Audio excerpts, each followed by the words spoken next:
Philomène. Tu es chef d'un projet d'éducation en situation d'urgence très ambitieux, programme financé par la DGD humanitaire, ce qui veut dire que tu es directement en contact avec les filles et les adolescentes. Peux-tu nous expliquer la situation ici à Mopti? D'accord. La crise multidimensionnelle qui sévit le Mali de façon générale et la région du Mopti de façon particulière depuis 2012 a fortement affecté les communautés en les privant des services sociaux de base qui sont pour autant essentiels pour leur survie.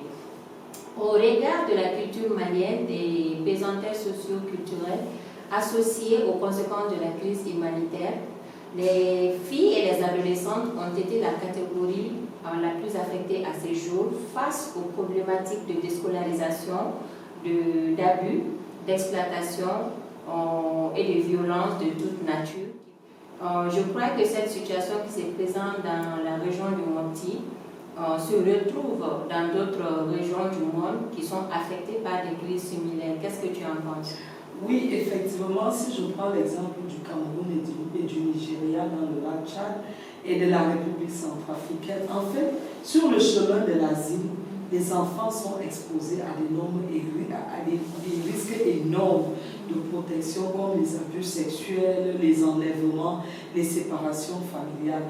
De cette expérience, je me suis rendu compte en fait que les violences basées sur le genre et spécifiquement les mariages précoces forcés sont connexes aux séparations familiales. Mais un besoin qui est souvent sous-estimé, c'est la prise en charge psychosociale. Parmi ces filles, il y en a qui ont été abusées sexuellement par les groupes armés.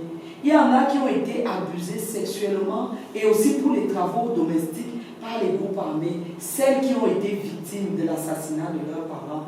Toutes ces filles ont besoin d'une prise en charge psychosociale spécialisée qui est au-delà de ce qu'offrent les travailleurs sociaux et qui nécessite des coûts conséquents. Oui, tout à fait. Dans notre projet actuel, nous avons également remarqué que les adolescentes présentent des besoins qui sont plus spécifiques par rapport aux plus jeunes filles. À Plan, on est très attentif face à la problématique de l'hygiène menstruelle et également à l'éducation parentale dans le processus d'épanouissement des filles et des adolescentes. La thématique gestion de l'hygiène menstruelle est une composante souvent sous-estimée dans les projets WOS. Oui, c'est essentiel. D'après les standards de protection, il est important de mettre sur pied des espaces sûrs pour les filles et les femmes dans le besoin. En fait, comme des espaces de cohésion, des centres d'écoute pour accueillir les filles à risque, des survivants ou des victimes. Et aussi leur offrir la confidentialité qui est si chère au processus de prise en charge. Cette initiative permet en même temps de diriger les personnes dans le besoin, de savoir où ils peuvent aller et vers qui ils peuvent se diriger quand ils ont un besoin, tout en activant le réseau de protection au niveau communautaire pour donner une réponse vraiment appropriée à temps et de qualité. Et aussi, ça permet de toucher un large nombre de bénéficiaires. Okay. Merci Philomène. Merci à vous.